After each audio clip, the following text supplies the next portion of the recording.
So guys, problema ba ninyo itong itong nag-aaway-away. So yan, away. Nag-aaway-away sila.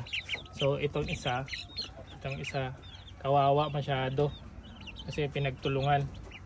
So ang technique dyan guys para ayan kawawa oh. So ang technique dyan para hindi nila awayin to guys,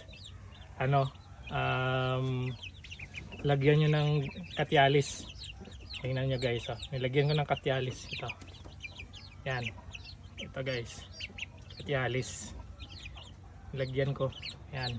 Lagyan ko yan guys. So tukain man yan nila, hindi na nila ulitin yan guys. Oh. Yan. Oh. Ayaw na nila.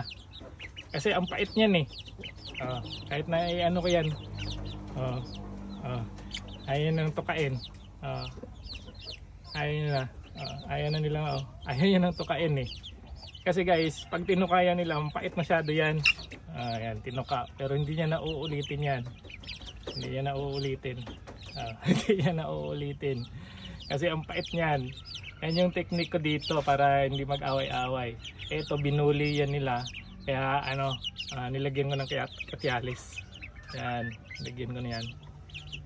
So, pag nakita nyo uli na awayin uli nila, lagyan nyo uli kung saan nila laging kinakagat. Yan kawawa yung isa oh. Yan kawawa yan oh. Yan, nasugat yan eh. Yan, nilagyan ko din yan ng katyalis. Ayaw talaga nila ng lasa eh. Lagyan ko yan ng katyalis kaya bumuti na eh. Yan bumuti na yan eh. Ayaw nang tukain oh. Ayaw nang tukain eh. Yan. So, yan lang yung technique guys. Thank you. Sana makatulong.